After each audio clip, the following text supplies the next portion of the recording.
Good morning students, welcome to Amrit senior secondary school. कक्षा जमात 10वीं, गणित चैप्टर नंबर 3, दो चर वाले रैखिक समीकरण युगम या दो चलों वाले रेखी समीकरण जोड़े। अज बच्चे असीं इहदा कर रहे हैं भाग नंबर 5, जिहदे विच आपां अपनी एक्सरसाइज प्रश्नावली अभ्यास 3.4 के तीसरे सम के तीजे भाग तो सम करन जा रहे हैं। बच्चे असीं इहदा पहला ते दूजा भाग जिहड़ा हैगा वो सम दा असीं पिछली वीडियो दे विच कर लिया सी। पहले इहदी स्टेटमेंट देखते हैं। स्टेटमेंट की है, दो अंकों की संख्या के अंकों का योग 9 है। मतलब कोई दो अंकों की संख्या है जिहदे अंकां नूं दहाई दे अंक ते इकाई दे अंक नूं जेकर आपां जमा करदे हां योग कादे बराबर है, 9 दे बराबर है। इस संख्या का 9 गुना, इस संख्या का 9 गुना केड़ी संख्या, जिहड़ी दो अंकों की कोई संख्या ओदा 9 गुना जिहड़ा संख्या के अंकों को पलटने पर बनी संख्या का 2 गुना है, वह संख्या ज्ञात कीजिए। मतलब कहने का मतलब कोई दो अंकों की संख्या है जिहदा इकाई का अंक ते दहाई का अंक जेकर असीं जमा करते हैं तो ओदा जोड़फल साडे कोल कादे बराबर आ रहा 9, ते जिहड़ी दो अंकों की संख्या जेकर असीं उहनूं 9 नाल गुना करिए तो उही जिहड़ी संख्या दे आपां अंकां दा स्थान बदल दईए तो फिर स्थान बदलन तो बाद उन्होंने 2 नाल गुना करिए तो आपस च की हो जांदियां ने बराबर। तो इहो जी किहड़ी वो कहंदा वो जिहड़ी संख्या हैगी है उन्होंने तुसीं पता करना है। हुण असीं सम शुरू करते हैं। ਉਹਦੇ ਲਈ बच्चे सब तो पहले दो अंकों की संख्या, जिवें मैं इत्थे कोई संख्या ले ली 25 ले ली, यह दो अंकों की संख्या, यह इकाई का अंक तो यह किहड़ा हुंदा दहाई का अंक। मतलब कि जिहड़ी पहली संख्या हुंदी है उन्होंने की बोलते इकाई और जिहड़ी दूजी संख्या हुंदी उन्होंने की बोलते आपां दहाई। हुण उन्हें दो अंकों की संख्या जिहड़ी असीं पता करनी है, इत्थों पता यह चलदा सानूं कि उहदे विच एक इकाई का अंक हुंदा और एक दहाई का अंक हुंदा। ते जदों असीं लिखांगे इहनूं, मैं इदां 25 लिखिया ते तुसीं इन्हां अंकां नूं मन्नना, क्योंकि मेरे को संख्या नहीं दित्ती हुई। ਉਹਦੇ ਲਈ ਆਪਾਂ ਕੀ ਕਰਾਂਗੇ, ਮੰਨ ਲਓ ਦਹਾਈ ਦਾ ਅੰਕ ਬਰਾਬਰ x ਜਾਂ ਮੰਨ ਲਓ ਦਹਾਈ ਦਾ ਅੰਕ ਬਰਾਬਰ x ਤੇ ਮੰਨ ਲਓ इकाई का अंक y, मान लो इकाई का अंक बराबर y। पहले तो जे दो अंकों की संख्या सी उहदा इकाई का ते दहाई का अंक असीं मान लिया। हुण मूल संख्या, जे इन्हां दोनों नंबरां नूं जिवें इकाई दहाई का अंक x होवे ते इकाई का अंक y होवे ते मूल संख्या किस तरह बनेगी। जेकर बच्चे मैं इत्थों यह चीज़ समझावां, जिवें मैं कोई संख्या 25 लई है, यह संख्या नूं आपां विस्तृत रूप, असीं छोटियां क्लासां दे विच कहंदे सी कोई संख्या तुहानूं दित्ती हुंदी सी उहनूं विस्तृत रूप विच लिखो। ते विस्तृत रूप विच लिखण दा की मतलब हुंदा सी, जिहड़ा दहाई दा अंक है वो 10 नाल गुना हुंदा है ते जिहड़ा इकाई दा जमा कर देईदा, इकाई दा अंक हुंदा है वो 1 नाल गुणा हुंदा है। मतलब इकाई मतलब 1 ते दहाई मतलब 10। तो जेकर तुसीं इन्हां दोनों नूं जमा करोगे, 2 नूं 10 नाल गुना किया 20 तो 5 नूं 1 नाल जमा किया 5 तो जमा करके की आ गया 25, साडे को उही संख्या बनती है। इस भी असीं मूल संख्या इस तरह लेने, क्योंकि ये सानू अंक नहीं पता, अंकों की जगह तो आपां की मन्निया x ते y, इसलिए साडी मूल संख्या या मूल संख्या कादे बराबर आएगी, दहाई का अंक की है x ते उन्नू ते 10 नूं गुना करदा जमा ते इकाई का अंक की मन्निया आपां y नूं जदों आपां 1 नाल गुना करांगे तो किसी भी नंबर नूं 1 नाल गुना करिए वही आ जाता, y आ जाएगा। हुण प्रश्न अनुसार, अच्छा इस तो पहले उन्हें, इस तो बाद उन्हें क्या सी, जिहड़ी संख्या है दो अंकों की संख्या, असल च इत्थे दो अंकों की संख्या मैं इनू मनना है। हुण वो कहंदा है अंकों का स्थान बदलन की भी उन्हें गल की सी। इत्थों मैं स्थान बदलन की तुहानूं दस्सां कि जिवें मैं कोई संख्या 25 मन्नी सी, इहदे अंकों का स्थान मतलब जिहड़ा इकाई का अंक है उन्होंने मैं दहाई की जगह पर लै जां ते जिहड़ा दहाई का अंक है उन्होंने मैं इकाई के अंक ते लै जां। देखो हुण मैं अंकों का स्थान बदलता, तो पहले जिहड़ी मूल संख्या सी वो 25 ते अंकों का स्थान बदलन तो बाद संख्या किहड़ी बन गई मेरे को 52। इस इत्थे अंकों का स्थान बदलन की भी गल हुई है, इस करके असीं पहले ही लिख लांगे अंकों का स्थान बदलन तो बाद संख्या या अंकों का स्थान बदलने पर संख्या। मतलब तुहाडे को मूल संख्या है 10x जमा y ते जिहड़ा इकाई का अंक है तुहाडे को वो की है साडे को y, उन्होंने कादी किहड़ी जगह ते लै जांगे, दहाई दे अंक की जगह ते, ते दहाई वाला जिहड़ा अंक सी उन्होंने किहड़ी जगह ते लै गए इकाई ते साडे को संख्या की बन गई 10y जमा x।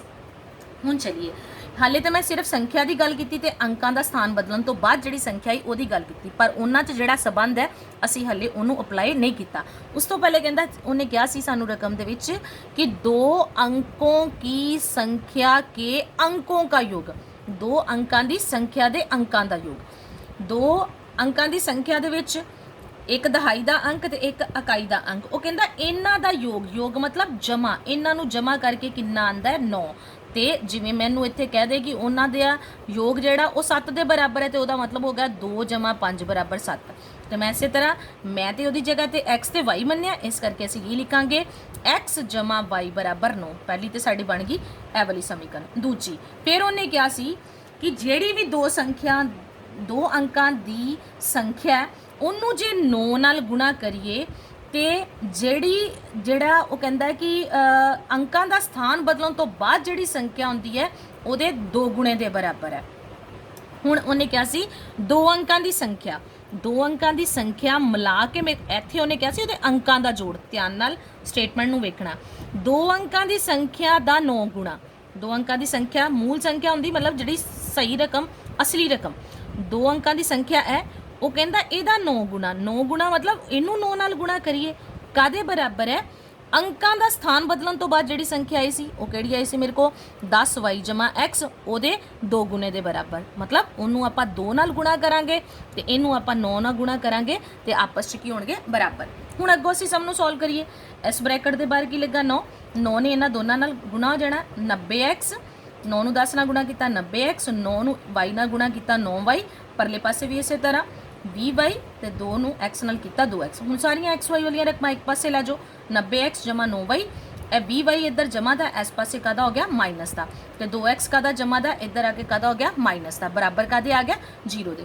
ਹੁਣ x ਵਾਲੀਆਂ ਰਕਮਾਂ ਇਕੱਠੀਆਂ ਕਰ ਲੈਣੇ ਤੇ y ਵਾਲੀਆਂ ਇਕੱਠੀਆਂ। x ਵਾਲੀਆਂ ਮੇਰੇ ਕੋਲ 2 ਰਕਮਾਂ 90 ਦੇ ਵਿੱਚੋਂ 2 ਮਾਈਨਸ ਹੋ ਰਹੇ ਨੇ, ਇਹ ਜਮਾ ਮਾਈਨਸ ਕਿੰਨਾ ਆ ਗਿਆ 88x ਤੇ ਇੱਥੇ 20 ਦੇ ਵਿੱਚੋਂ ਅਸੀਂ 9 ਮਾਈਨਸ ਕਰ ਦਾਂਗੇ ਸਾਈਨ ਵੱਡੀ ਰਕਮ ਦਾ 20 ਚੋਂ 9 ਗਏ 11y। y ਵਾਲੀਆਂ ਇਕੱਠੀਆਂ ਤੇ x ਵਾਲੀਆਂ ਇਕੱਠੀਆਂ। ਹੁਣ ਇੱਕ ਚੀਜ਼ ਹੋਰ ਦੇਖੋ, ਜਿਹੜੇ ਇਹਨਾਂ ਦੇ ਨਾਲ ਨੰਬਰ ਲੱਗੇ ਨੇ, ਨੰਬਰ ਕੀ ਨੇ? ਜਿਹੜੇ ਦੋਨੋਂ ਨੰਬਰ ਲੱਗੇ ਨੇ ਇਹ 11 ਦੇ ਪਾੜੇ ਤੇ ਜਾਂਦੇ ਨੇ। 11 ਨੂੰ ਆਪਾਂ ਬਾਹਰ ਕੱਢ ਸਕਦੇ ਹਾਂ। 11 ਨੂੰ ਬਾਹਰ ਕੱਢ ਲਿਆ, ਅੰਦਰ ਕੀ ਬਚੇਗਾ ਮੇਰੇ ਕੋ 8x - y, ਕਿਉਂਕਿ 11 8 88 ਤੇ 11 × 11 ਗੁਣਾ ਕਰੋਗੇ ਫਿਰ ਉਹੀ ਆ ਜਾਏਗਾ। ਆਪਾਂ 11 ਚੋਂ ਬਾਹਰ ਕੱਢ ਲਿਆ। ਹੁਣ ਇਹ ਜਿਹੜਾ 11 ਇਹਨੇ ਪਰਲੇ ਪਾਸੇ 0 ਨਾਲ ਭਾਗ ਹੋ ਜਾਣਾ, ਮਤਲਬ ਖਤਮ ਹੋ ਗਿਆ ਤੇ ਮੇਰੇ ਕੋ ਸਮੀਕਰਨ ਬਚੀ ਕੀ 8x - y। ਤੇ ਸਾਡੇ ਕੋਲ ਦੂਜੀ ਸਮੀਕਰਨ ਜਿਹੜਾ ਅੰਕਾਂ ਦਾ ਸਥਾਨ ਬਦਲਣ ਤੋਂ ਬਾਅਦ ਉਹਨੇ ਕਿਹਾ ਸੀ ਉਹਨੂੰ ਸਾਰੇ ਨੂੰ ਹੱਲ ਕਰਨ ਤੋਂ ਬਾਅਦ ਦੂਜੀ ਸਮੀਕਰਨ ਕਿਹੜੀ ਆ ਗਈ 8x - y = 0। ਇਹ ਦੂਜੀ ਸਮੀਕਰਨ ਬਣ ਗਈ। ਹੁਣ ਅਸੀਂ ਇਹਨਾਂ ਦੋਨਾਂ ਸਮੀਕਰਨਾਂ ਨੂੰ ਸੋਲਵ ਕਰਨਾ ਹੈ। ਪਹਿਲੇ ਜਿਹੜੀ ਸਾਡੀ ਸਮੀਕਰਨ ਅਸੀਂ ਲਿਖਾਂਗੇ ਕਿ ਸਮੀਕਰਨ 1 ਅਤੇ 2 ਤੋਂ। ਸਮੀਕਰਨ 1 ਅਤੇ 2 ਤੋਂ ਦੋਨੋਂ ਸਮੀਕਰਨਾਂ ਮੈਂ ਲਿਖ ਦਿੱਤੀਆਂ x + y = 9 ਤੇ 8x - y = 0। ਉਹਨਾਂ ਦੇ ਅੱਗੇ ਉਹਨਾਂ ਦੇ ਨੰਬਰ ਵੀ ਲਿਖਤੇ, ਨੰਬਰ 1 ਹੈ ਤੇ ਦੂਜੀ ਨੰਬਰ 2। ਹੁਣ ਇਹਦੇ 'ਚ ਇੱਕ ਚੀਜ਼ ਦੇਖੋ, ਜਦੋਂ ਅਸੀਂ ਵਿਲੋਪਨ ਵਿਧੀ ਕਰਦੇ ਆ ਤੇ ਮੈਂ ਕਿਹਾ ਸੀ ਆਪਾਂ ਪਹਿਲੀਆਂ ਰਕਮਾਂ ਨੂੰ ਹੀ ਬਰਾਬਰ ਕਰਦੇ ਆ ਔਰ ਮੈਂ ਇਹ ਵੀ ਕਿਹਾ ਸੀ ਕਿ ਜ਼ਰੂਰੀ ਨਹੀਂ ਹੁੰਦਾ ਕਿ ਅਸੀਂ ਪਹਿਲੀਆਂ ਰਕਮਾਂ ਹੀ ਬਰਾਬਰ ਕਰਨੀਆਂ ਨੇ, ਅਸੀਂ y ਵਾਲੀਆਂ ਨੂੰ ਵੀ ਬਰਾਬਰ ਕਰ ਸਕਦੇ ਹਾਂ। ਪਰ ਪਹਿਲੇ ਇਸ ਕਰਕੇ ਕਿ ਕੁਝ ਸਮ ਆਪਾਂ ਇੱਕੋ ਤਰੀਕੇ ਨਾਲ ਕਰ ਲਈਏ ਕਿ ਤਾਂ ਕਿ ਸਾਨੂੰ ਜਿਹੜਾ ਇਹਦਾ ਵਿਧੀ ਹੈ ਚੰਗੀ ਤਰ੍ਹਾਂ ਸਮਝ ਲੱਗ ਜਾਵੇ। ਹੁਣ ਦੇਖੋ ਇੱਥੇ ਮੈਂ ਕਿਸੇ ਨੂੰ ਕਿਸੇ ਨਾਲ ਨਹੀਂ ਗੁਣਾ ਕੀਤਾ, ਪਹਿਲੀਆਂ ਰਕਮਾਂ ਇਹਦੀਆਂ ਬਰਾਬਰ ਨਹੀਂ, ਪਰ ਦੂਜੇ ਨੰਬਰ ਵਾਲੀਆਂ ਜਿਹੜੀਆਂ y ਵਾਲੀਆਂ ਰਕਮਾਂ ਨੇ ਉਹ ਬਰਾਬਰ ਹੈ। ਇੱਥੇ ਵੀ ਮੇਰੇ ਕੋ y ਹੈ ਔਰ ਨੀਚੇ ਵੀ ਮੇਰੇ ਕੋ y ਹੈ।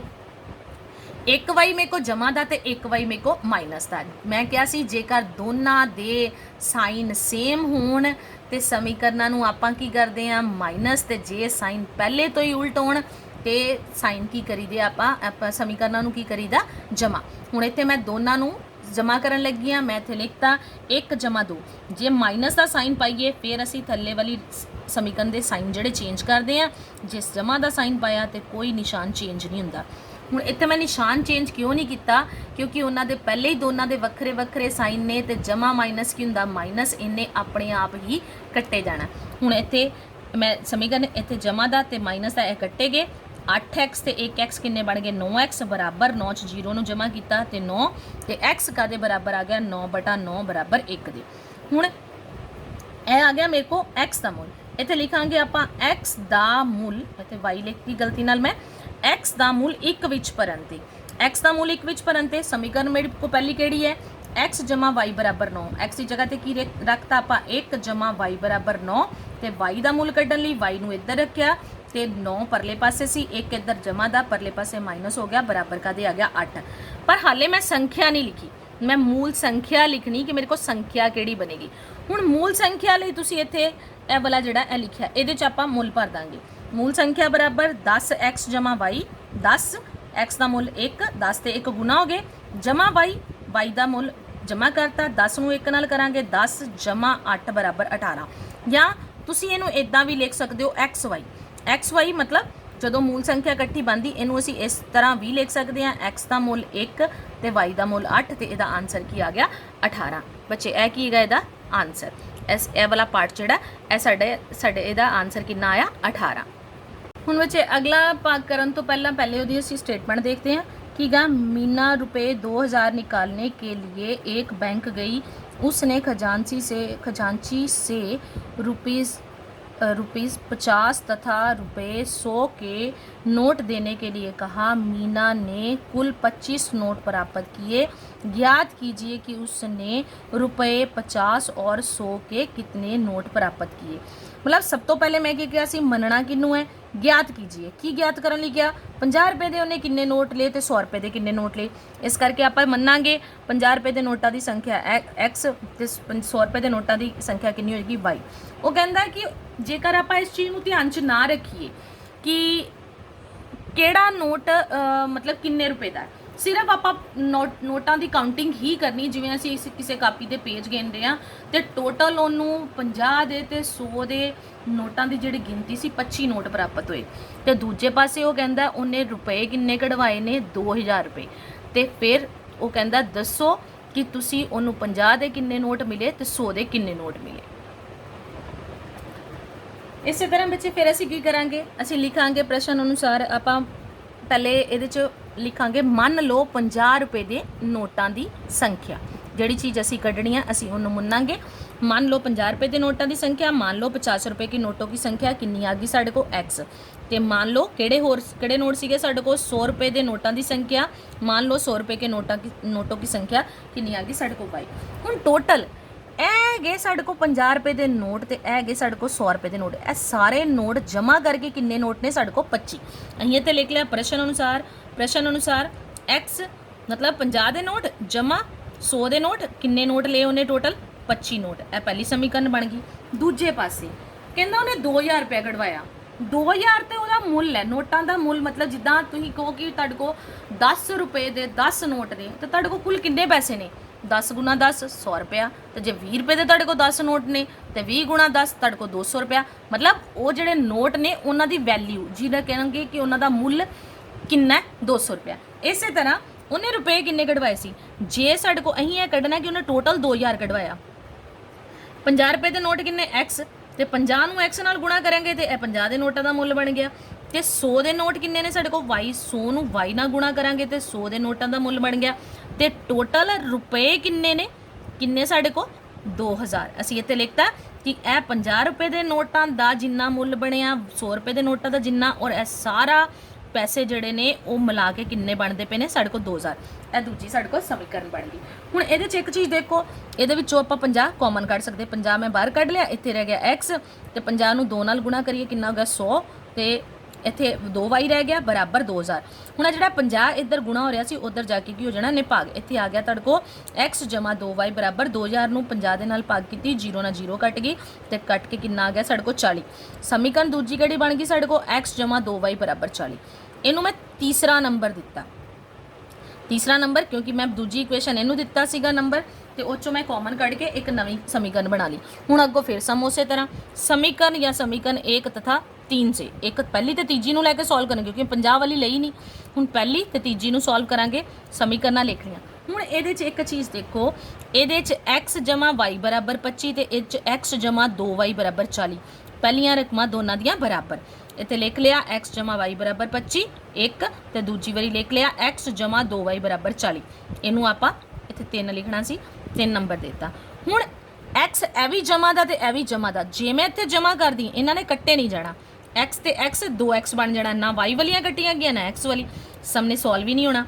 हुण मैं इन्हां नूं कट्टण लई की करांगी माइनस, क्योंकि मैं निशान बदल ले, मैं माइनस का साइन पाया तो साइन बदल गए, ए प्लस वाला माइनस तो हो गया, ए भी प्लस वाला माइनस तो हो गया, 40 जमा दा सी माइनस तो हो गया। हुण ए x ते x कट्टे गए तो 2y दे विचों आपां 1y घटा दांगे तो कादा y आएगा माइनस का, क्योंकि वड्डी रकम मेरे को कादी है माइनस की। तो परले पासे 40 ਮਾਈਨਸ ਦਾ 25 ਜਮਾ ਦਾ 40 ਚੋਂ ਆਪਾਂ 25 ਨੂੰ ਮਾਈਨਸ ਕਰਾਂਗੇ ਤੇ ਕੀ ਆ ਜਾਣਾ -15 ਮਾਈਨਸ ਕੱਟੇਗੇ y ਬਰਾਬਰ 15। ਇਹਦਾ ਮਤਲਬ 100 ਦੇ ਮੇਰੇ ਕੋਲ ਨੋਟ ਕਿੰਨੇ ਨੇ 15 ਨੋਟ ਨੇ। ਹੁਣ ਆਪਾਂ 50 ਰੁਪਏ ਦੇ ਕਿੰਨੇ ਨੋਟ ਨੇ ਇਹ ਵੀ ਕੱਢਣਾ ਕਿਉਂਕਿ y ਆਪਾਂ ਕਿੰਨੂੰ ਮੰਨਿਆ ਸੀ 100 ਰੁਪਏ ਦੇ ਨੋਟਾਂ ਦੀ ਸੰਖਿਆ ਨੂੰ। ਹੁਣ ਸਮੀਕਰਨ 1 ਤੋਂ ਸਮੀਕਰਨ 1 ਮੇਰੇ ਕੋਲ ਕੀ ਹੈ x ਜਮਾ y ਬਰਾਬਰ 25। ਉਹਦੇ 'ਚ ਮੈਂ ਕਾਹਦਾ ਮੁੱਲ ਭਰ ਦੇਣਾ y ਦਾ। x ਜਮਾ y ਦੀ ਜਗ੍ਹਾ ਤੇ ਕੀ ਲਿਖਤਾ 15 ਬਰਾਬਰ 25 ਤੇ x ਬਰਾਬਰ 25 15 ਪਰਲੇ ਪਾਸੇ ਜਾ ਕੇ ਕਾਹਦਾ ਹੋ ਗਿਆ ਮਾਈਨਸ ਦਾ ਤੇ ਬਰਾਬਰ ਕਾਹਦੇ ਆ ਗਿਆ 10। ਹੁਣ ਤੁਸੀਂ ਦੇਖੋ 50 ਰੁਪਏ ਦੇ ਨੋਟਾਂ ਦੀ ਸੰਖਿਆ ਕਿੰਨੀ ਤੁਹਾਡੇ ਕੋਲ 10 ਤੇ 100 ਰੁਪਏ ਦੇ ਨੋਟਾਂ ਦੀ ਕਿੰਨੀ ਆ ਗਈ 15। ਜੇ ਤੁਸੀਂ ਉਹ ਕਹਿੰਦਾ ਇਹਨਾਂ ਨੋਟਾਂ ਨੂੰ ਆਪਾਂ ਜਮ੍ਹਾਂ ਕਰੀਏ ਤੇ ਕਿੰਨੇ ਨੋਟ ਬਣਦੇ ਨੇ ਸਾਡੇ ਕੋਲ 25 ਤੇ ਜੇ ਇਹਨਾਂ ਦਾ ਮੁੱਲ ਕੱਢੀਏ ਜੇ 50 ਰੁਪਏ ਦੇ 10 ਨੋਟ ਨੇ ਤੇ ਕਿੰਨੇ ਰੁਪਏ ਬਣ ਗਏ 500 ਤੇ 15 ਨੋਟ ਨੇ ਮੇਰੇ ਕੋਲ 100 ਦੇ ਤੇ ਕਿੰਨੇ ਰੁਪਏ ਬਣੇ ਮੇਰੇ ਕੋਲ 1500 ਰੁਪਏ ਤੇ ਟੋਟਲ ਮਿਲਾ ਕੇ ਆਪਾਂ ਕਿੰਨੇ ਕਢਵਾ ਕੇ ਲਿਆਏ ਮੀਨਾ ਨੇ ਕਿੰਨੇ ਕਢਵਾਏ 2000 ਰੁਪਏ ਕਢਵਾਏ। ਤੁਸੀਂ ਆਪਣਾ ਆਨਸਰ ਇੱਥੇ ਹੀ ਚੈੱਕ ਕਰ ਲਿਆ। ਹੁਣ ਇਹਦਾ आखिरला भाग बच्चे इस एक्सरसाइज का एंड वाला सम किया है किराए पर पुस्तकें देने वाले किसी पुस्तकालय का प्रथम 3 दिनों का एक नियत किराया है तथा इसके बाद प्रत्येक अतिरिक्त दिन का अलग किराया है। सरिता ने 7 दिनों तक एक पुस्तक रखने के लिए रुपए 27 अदा किए जबकि सुसी ने एक पुस्तक 5 दिनों तक रखने के लिए ₹21 अदा किए। नियत किराया तथा प्रत्येक अतिरिक्त दिन का किराया ज्ञात कीजिए।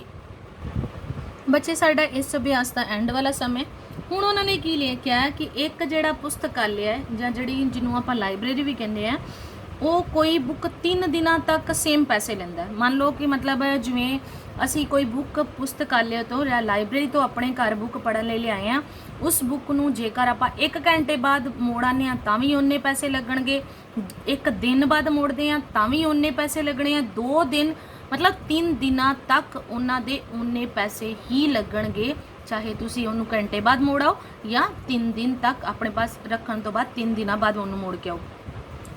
पर उस तो इलावा जो कहता तुसी चौथे दिन अपने को किताब रखते हो ना फिर रोज़ के हिसाब के नाल तुहानूं किराया 1 दिन का हिसाब नाल जिवें मान लो तुसी 4 दिन लिए अपने को किताब रखी 3 दिनों तक तुहानूं मान लो 10 रुपए पैने सी 10 रुपए पैणगे ते 1 दिन का जिहड़ा अगला किराया सी वो 5 रुपए सीगे ते तुसी 4 दिनां दे उहनूं 15 रुपए दे के आओगे। इस तरह साडे कोल स्टेटमेंट सी आपां लिखांगे किदां इत्थे स्टेटमेंट दे विच लिखांगे मान लो 3 दिनों का 3 दिनों ने क्या सी सेम लगता मान लो 3 दिनों का नियत कराया या मान लो 3 दिनों का नियत कराया कितना हो गया x रुपए। इस तो बाद उन्हें क्या प्रत्येक अतिरिक्त मतलब जेकर इस तो वध होर आपां दिन रखते हैं उत्थे हरेक दिन का सानू पेगा मान लो प्रत्येक अतिरिक्त दिन का किराया या मान लो हरेक दिन का किराया 3 दिनों तो बाद का किन्ने रुपए मान लिया आपां y। हुण जिहड़ी पहली लड़की सी सरिता के लिए 7 दिन पुस्तक रखने का किराया या सरिता दे लिए 7 दिन पुस्तक रखण दा किराया।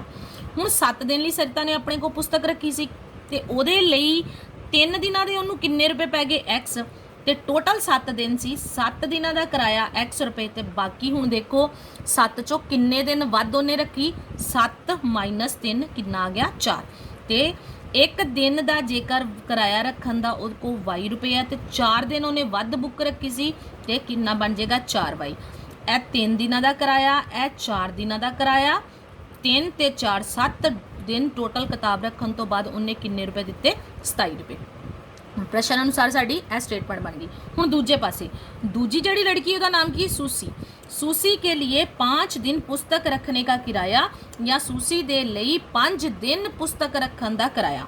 हुण उन्हें किन्ने दिन अपने को किताब रखी 5 दिन उन्होंने भी 3 दिन का किराया तो x ही पैना बाकी 5 चों 3 दिन का किराया x पै गया बाकी किन्ने दिन बच गए 2 ते 5 चों आपां 3 माइनस किते किन्ने दिन बचे 2 ते 1 दिन का किराया जे y ते 2 दिनां दा उन्होंने वध होर किन्ना पैना 2y ते उन्हें टोटल किन्ने रुपए दिते सी 21 रुपए।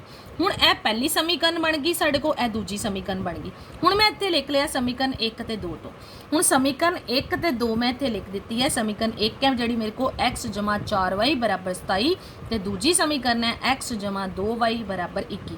हुण मैं ए 2 समीकरण लिखियां ए विलोपन विधि ना ए वाला जिहड़ा सम है उन्होंने तुसी अपने आप कंप्लीट करना है। ਹੁਣ ਇਹਦੇ ਨਾਲ ਦੀ ਅਸੀਂ ਪੂਰੀ ਐਕਸਰਸਾਈਜ਼ ਖਤਮ ਕੀਤੀ ਔਰ ਲਾਸਟ ਸਮ ਦੇ ਵਿੱਚ ਵੀ ਮੈਂ ਤੁਹਾਨੂੰ ਸਮੀਕਰਨਾਂ ਬਣਾ ਕੇ ਦਿੱਤੀਆਂ ਨੇ, ਜਿਹੜਾ ਕਿ ਸਮ ਨੂੰ ਤੁਸੀਂ ਕੰਪਲੀਟ ਕਰਕੇ ਆਪਣੀਆਂ ਫੇਰ ਕਾਪੀਆਂ ਤੇ ਕਰਨਾ ਹੈ। ਤੇ ਕੱਲ ਦੀ ਵੀਡੀਓ ਦੇ ਵਿੱਚ ਹੁਣ ਜਿਹੜਾ ਅਸੀਂ ਕਰਾਂਗੇ ਆਪਣੀ ਐਕਸਰਸਾਈਜ਼ 3.5 ਨਵੀਂ ਐਕਸਰਸਾਈਜ਼ ਸ਼ੁਰੂ ਕਰਾਂਗੇ।